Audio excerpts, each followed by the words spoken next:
Yo, welcome back everybody to a brand new video here on the second channel. Today we're going to look at some brand new cards that got revealed in our Obsidian Flames set, including a brand new EX Pokemon, which actually could be the best EX card from Obsidian Flames. Now, I'm not making that up. There is a new EX in the set that may well be the best EX in the entire set. It's a loose reprint of an old card from back in the day that used to see a lot of play. Before we do that, of course, if you are new here to the second channel, make sure to subscribe down below and leave a like on the video if you enjoyed it. And let me know in the comments below what you think of the brand new cards that got revealed. But without further ado, let's take a look at some of these new cards. So first off is Scovilian, which has the ability Double Type. This Pokemon is both a Grass and a Fire type. So it does have that cool ability where it can be two types at once, which is actually pretty strong. Again, being able to be two types is good. Unfortunately, I don't think Scovilian is the strongest card ever. Its main attack, Spicy Headbutt, which is a pretty spicy name, only does 110 damage, so you're not really one-shotting too many things. And Grass and Fire aren't really the best types right now. I mean, the best thing Grass is going to hit for weakness right now is Umbreon VMAX and maybe Darkrai V-Star, and there's not really any Pokemon that are weak to Fire right now that are, like, super popular. So until we maybe get better Pokemon that are weak to Fire and Grass, I don't know if Scovilian will see much play, unfortunately. It is cool, though, that we have another card in the format that does have that dual type ability, because it is a really cool ability to have in the game. Obviously, the other one is Hoopa V, which is a lot better, of course, than Scovilian. Next up is Toxicity. It does have the attack Mix Loud that does 50 damage and does 30 more damage for each different type of Pokemon on your bench, which, again, is actually pretty solid. It's very similar to Sylveon VMAX, and being able to fill your bench ups with different types isn't that bad, because there's a lot of different Pokemon in each different type that you can choose from that can be decent to have in play, or maybe as like a backup attacker. Now, it's not as strong as Sylveon. It's very reminiscent of the old Xerneas Rainbow Road deck from back in the day. Toxicity being a lightning Pokemon is nice. It does have a pretty decent type. Again, lightning is not a bad type to have right now, as you can hit for weakness against some pretty strong Pokemon in the format, like Lugia and Palkia. And even a brand new EX Pokemon that we're getting, right, that we'll look at in a minute. So I think Toxicity is kind of cool. It is nice that this Rainbow Road type of effect is kind of coming back with Toxicity.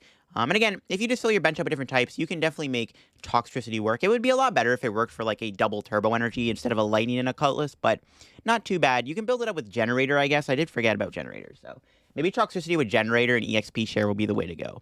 Yeah, I kind of like it, actually. I don't know, this card's kind of cool. I always like these effects, and there's a lot of cool ways you can maybe play it. We got a few new Glimmets here alongside Glimmora. We've already looked at the Glimmora in the last video. These Glimmets are not that good, though, compared to the Ascension Glimmet. There's a Glimmet that literally can use Ascension and go straight into the EX, which is going to be the better Glimmet to play.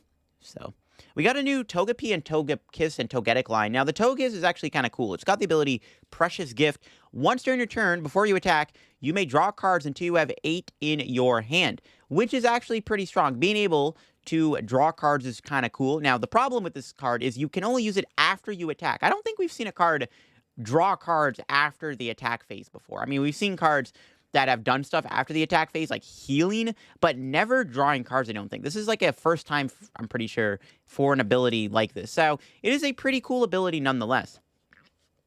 Yes, Togekiss is a Stage 2 Pokemon, and there are some issues with it. The main issue is that you use the ability, you know, going to your opponent's turn, you have a nice big hand of 8 cards, and you're chilling. Then your opponent plays Iono, and then you draw for turn, and the effect doesn't work because it's only after you attack. Now, if this worked after your opponent attacked, this actually could be a pretty good card, because it would be a really good counter to Iono. But I think to make it more balanced, they kind of had to make it where it didn't work against Iono. But yeah, this card is still kind of solid. I mean, being able to draw 8 cards is actually a lot. 8 cards is a ton of cards to have beginning into your turn. So if your opponent does not Iono or judge you or something, this could actually be a legit decent card. Now, how good is Togekiss really? I'm not too sure. I don't think it's that good. I think there's just another better ability we're getting that, again, we're going to look at in a minute, where Togekiss maybe gets outshined by it, but it is a really unique ability nonetheless. I mean, we've seen draw abilities before, like Curlia, Magnezone Prime, Octillery, Bibarel, where you get to draw during your turn, but never after your turn is going to end, you get to draw cards. Cool ability, but again, I think Togekiss maybe gets outshined by other abilities on Stage 2s in the set. And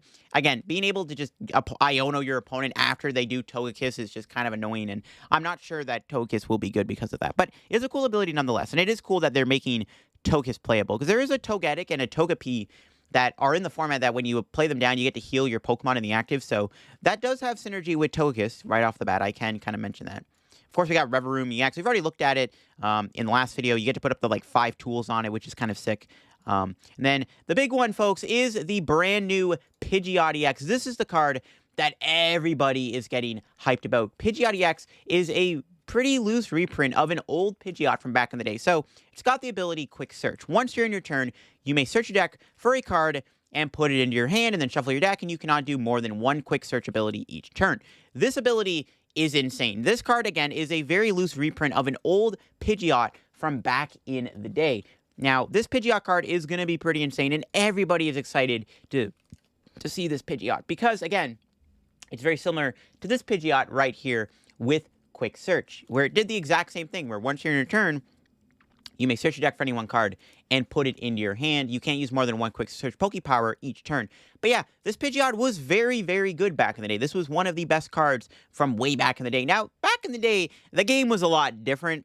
This is a Stage 2 Pokemon, and back in the day, Rare Candy actually allowed you to use it the turn you bench the Pokemon you want to evolve. So you can bench Pidgey, then you could have Rare Candied into Pidgeot in the same turn. So the format was a lot different, and not to mention, back in the day when this card was good, the format was a lot slower than it is now. I mean, the format right now is not very slow. I mean, games can be decided literally on like the first or second turn of the game.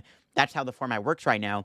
But this Pidgeot was good back in the day, and the fact that they have reprinted it effectively still is huge. I mean, this ability, all these years later, will most likely still be good. Do not underestimate the ability of being able to get any one card out of your deck. It is literally a Forest Seal Stone every single turn. And I could literally see a whole bunch of decks playing this card. I mean, it's very splashable. It is a Stage 2, yes. If you were to play it, you would have to play Rare Candy, but you could just play a 2-1-2 Pidgeot line, right? 2 Pidgey, 1 Pidgeotto, 2 Pidgeot. You could get away with just doing that for your Pidgeot line. Because again, this card is legit good. And again, while the format is not the same as it used to be back when this ability used to be very popular, the ability to get a card out of your deck every turn is just insane. And this is what I was talking about earlier with Togekiss. Why play Togekiss when you can just play Pidgeot instead? Pidgeot's ability lets you get a supporter card. So if you really need a supporter, you can quick search for like a Research or an Iono or a Raihan or something, which is kind of insane. Imagine playing Pidgeot RDX with like something like Arceus V-Star, where you already have Starbirth, which lets you get any 2 cards out of your deck, and then with Pidgeot, you can get another card out of your deck. So it's like kind of insane. This card is fantastic. Its attack isn't bad either. Fierce Winds does work for 2 colorless energy, does 120 damage, and discards a Stadium in play, which of course you can use to try to get rid of like Path of the Peak if that's ever a problem. Yeah, I think Pidgeot is great. There are so many decks that could play Pidgeot. I think this card is very good for the game. And this could very well be the best EX in the set. Now, it might not be the best attacker in the set. That might be reserved, of course, for the brand new Charizard EX. But if we're talking like just abilities, like I think Pidgeot might be the best EX in the set. It is legit that good of a card. Well, it is on a Stage 2. It's also very tanky. Keep in mind, Pidgeot does have 280 HP, which makes it very hard to one-shot. So while this Pokemon sits on your bench and lets you get any 1 card out of your deck every single turn, your opponent has to try to boss KO it, and with 280 HP, Pidgeot will be difficult to one-hit KO. It is weak to Lightning, and there are some good Lightning Pokemon in the format, but overall, I think Pidgeot is a very solid card, and I'm very happy to see that this card came back. Quick Search is a great ability, and a lot of people are really excited to see it come back, and hopefully this isn't just kind of it's going to come back and won't see play. Pokemon really like reprinting retro cards, don't they? I mean, we got Reversal Energy, which is Scramble Energy. We got Iono, which is like N, basically. So it's cool that they're reprinting these old cards in the Scarlet and Violet era. That's been kind of the theme, I feel like, with Scarlet and Violet. We've seen these like old school effects be reprinted and modernized, and I think that Pidgeot is a great example of that coming back. So I'm excited. Let me know what you think of Pidgeot RDX down below in the comments. I will be interested to hear. And did you play back in the day when this card was very popular on the old Pidgeot? Next up, we got a new Flamigo, pretty cute card with Synchro Feather doing 60 damage, and if you have any Flamigo on your bench, this attack does 60 damage to one of your opponent's bench Pokemon. Not a bad card, I mean, it's cool. Manaphy existing does obviously hold it back. This card does, of course, have synergy with the other Flamigo that you can get all your Flamigos out of your deck when you play it on your bench, so Flamigo has good synergy with that Flamigo. Maybe if it did more damage and Manaphy didn't exist, this could be a fun little card. And maybe when Manaphy rotates, this could be a decent card, unless they reprint Bench Barrier by then, which they might do, you never know. Now, we got a new Stadium. This actually could be the best Lost Box counter we've seen yet. It's Pokemon League Headquarters. The attack cost of each basic Pokemon in play, both yours and your opponent, is 1 Colorless more. This card is honestly kind of broken against Lost Box. So Lost Box is already, susceptible to Iono right now. But Iono isn't the end of the world for Lost Box. Lost Box has now started to kind of figure out ways to counter Iono, either with Milotic or they play Palpad to make sure they got supporters in their deck. This is a little bit of a harder counter, though. If you go Iono plus League Headquarters, that's good, because this is really strong against Sableye, Cramorant, Kyogre, Dragonite, any basic Pokemon that Lost Box uses to attack. This card is a great counter for. Making Sableye have to Lost Mine for 2 energy is fantastic. And I feel like that's maybe what Sableye should have done in the first place, not a 1 friggin' energy.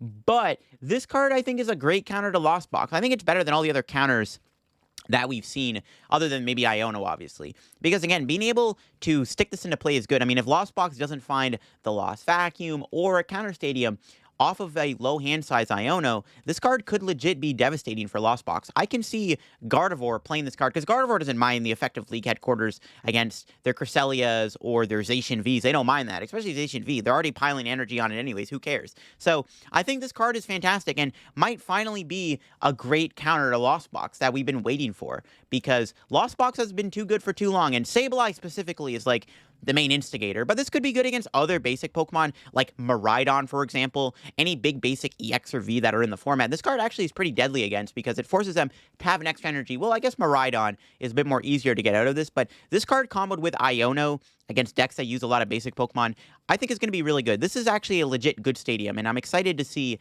that they printed a card that could finally be a good counter to Sableye.